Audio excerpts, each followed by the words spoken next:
Hey guys, I thought it was gonna be a good idea to show you how to make this special kind of bread. Now, I'm pretty sure you guys know banana bread. However, this is a little spin-off that I came up with yesterday, and the result was amazing. So here we go. Let's talk about the ingredients that we require for this.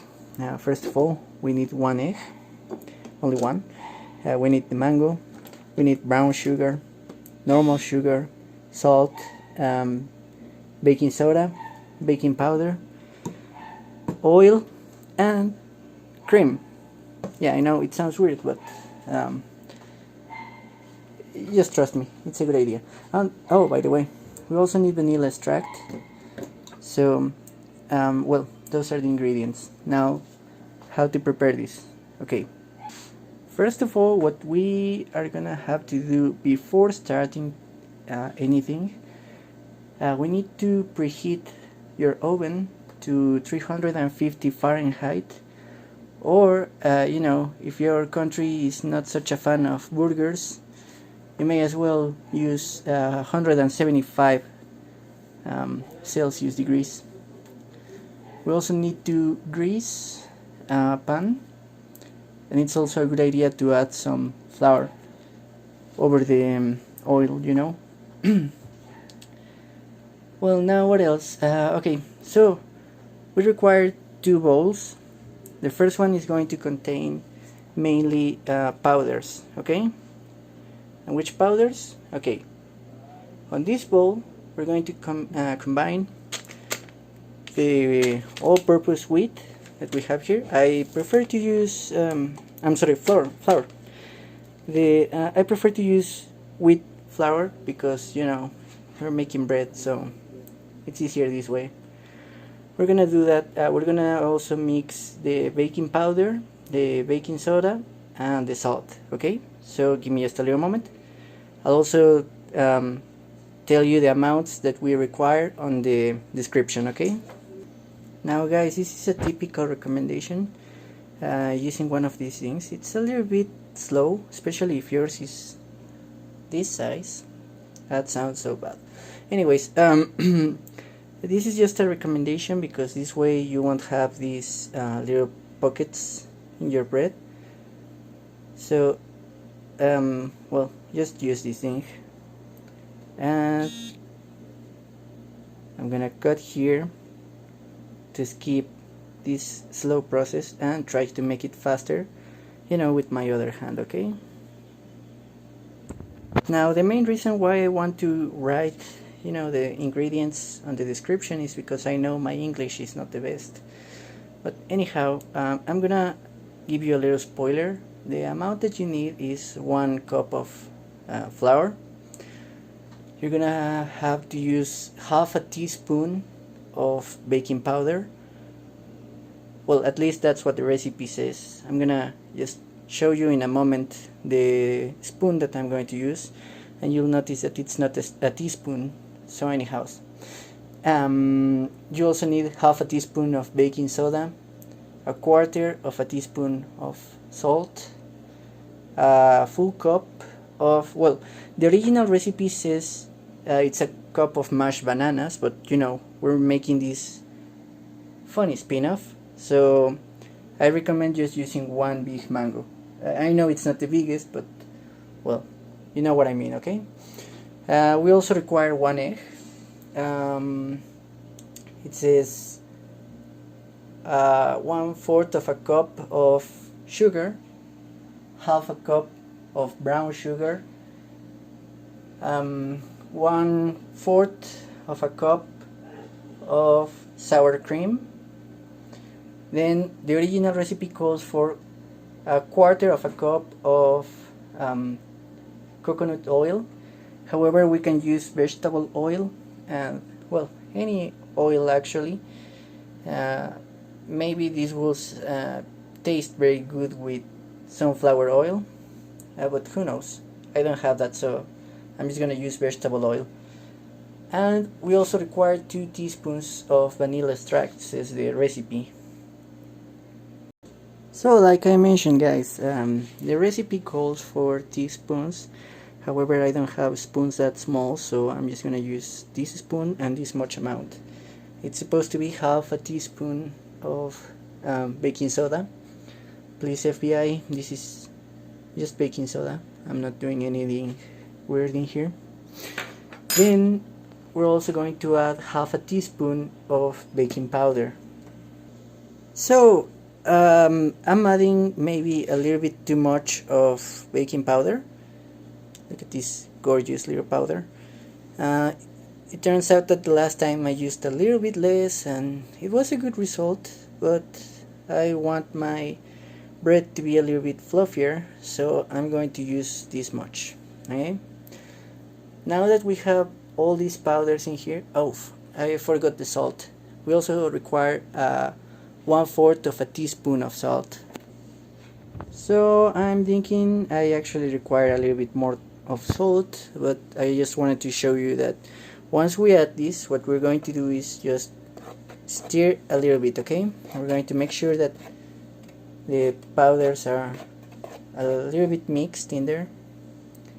And well, anyways, oh, doesn't want to, oh, there you go. That's beautiful now. Okay, so give me just a little moment.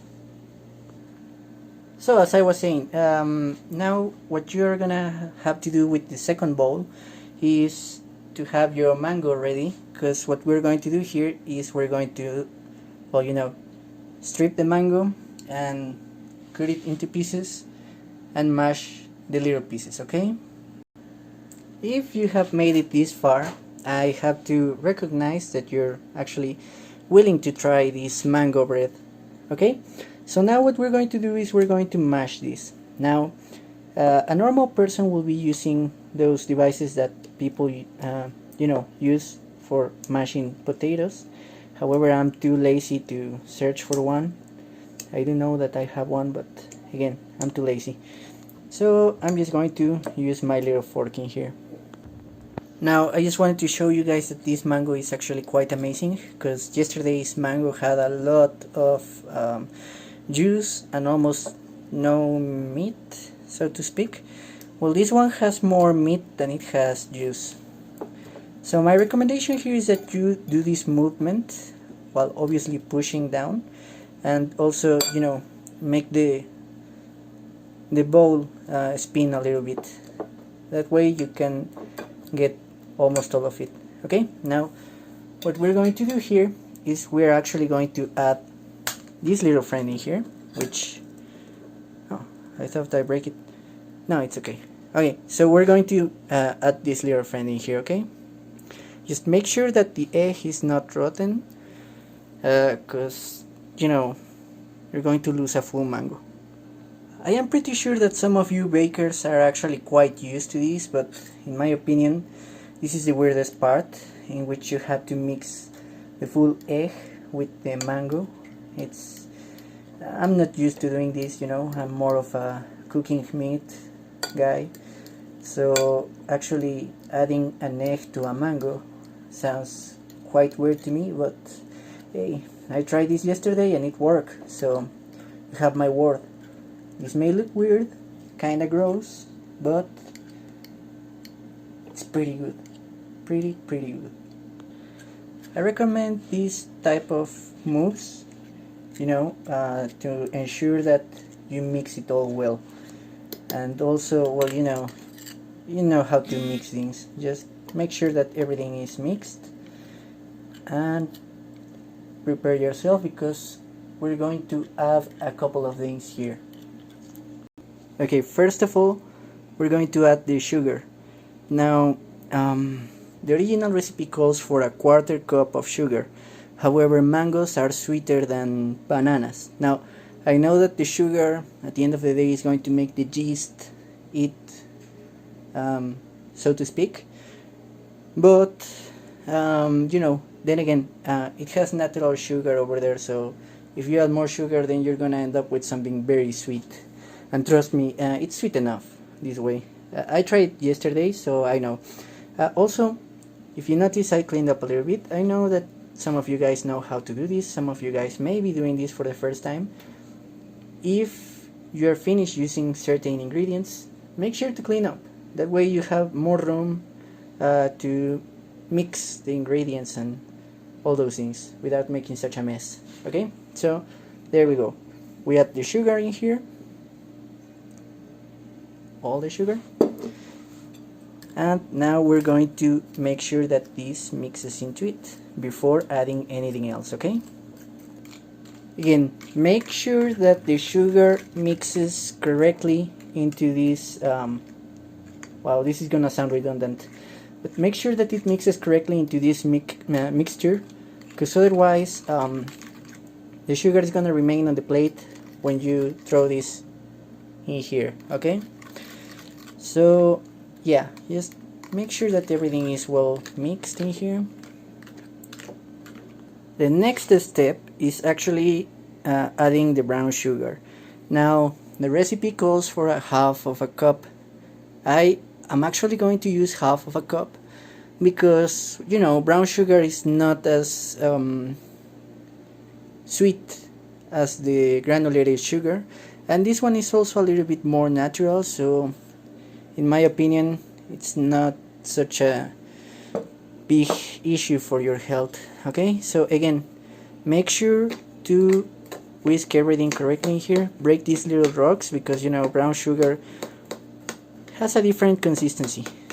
So we're going to break this and we're also going to whisk it. Okay, right, now that this is mixed, it looks a little bit gross, but trust me, this is going to be good. So just keep on going. I mean, you're already halfway there. Now what we're going to add in here finally is going to be no, wait, hold on, I think I'm missing something in here. I'm pretty sure this one goes here. Right, I'm sorry. Yeah, so the oil actually goes in here. Okay, so what we're going to do is we're going to add it, and as you can notice, it's starting to break up. Now the secret here to be able to mix these things, because normally it doesn't mix so well, that's why we need this, the cream, right? I don't remember if I told you how much cream, but it's going to be 1/4 of a cup. So let's get to it. And here we go. We're going to add the cream in there because this was a little bit oily. It went out smoothly. So we're going to mix this, and I'll be right back as soon as I finish mixing this. Perfect, you guys. Now that we have mixed this, it's I know it doesn't look so tempting right now, but it will once we get this here in here. Okay, so remember, throw a little bit in there, mix a little bit, then add some more, and so and so and so. Do not add the whole thing because it will be quite difficult. Now I know that maybe you're going to do this at the same time as I will, or maybe you will write it down, I don't know. Remember, we don't have to mix these until we make some sort of weird mass.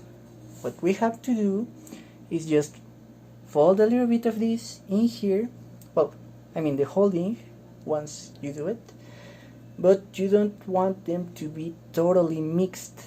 You only want them to be combined. Okay, I'll show you how it looks. Give me just a moment. Okay, so yeah, we are going to continue doing this.